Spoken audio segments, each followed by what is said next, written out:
What up, y'all? This is hopefully our last online Bible study, Lord willing. Last week we talked about how your habits matter. This week we're talking about what you listen to matters. Which leads me to this question. Have you ever noticed that what you listen to is important? For instance, imagine you're at school. I know, it's school.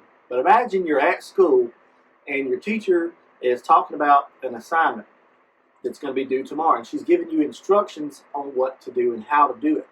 But instead of listening, you're talking to your friends, you're laughing, you're cutting up, you maybe have your phone under your desk, texting somebody across the room, texting you that sweet little boo thing. Alright, so fast forward to later that night when you start working on that assignment. All of a sudden you realize you don't know what to do. Why? Because you didn't listen. Instead, you was texting on your phone, talking to your friends, laughing. You're doing all those things instead of listening to what the teacher told you to do. Hearing the right thing is important at school and when it comes to the things of God also. That's why today's truth is that what you listen to matters.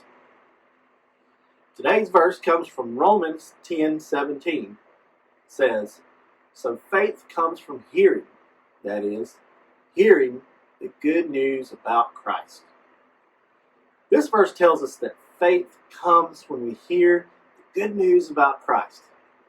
But we can choose to listen to other things, can't we? We can listen to our mom, how she doesn't have enough money to pay the bills.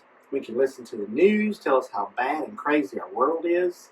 If we only listen to those things, we will have faith in the wrong thing. Instead, choose to listen to God's Word. Remind yourself of who God is and the good news of the gospel. Jesus died to provide us freedom. Choose to believe it and walk in it today. Before we end, I want to remind you that next week we are returning back here to church on Wednesday nights at 6 o'clock. It'll be from 6 to about 6:50. And we're going to be eating pizza this week, or that Wednesday.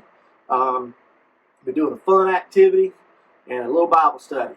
Can't wait to see you back in person. If you feel uncomfortable, I encourage you, please wear a mask. I will have one on. Just try to make everybody comfortable that may want to wear them. But I can't wait to see you next week, 6 o'clock, down in Cutts Hall. Look forward to seeing you.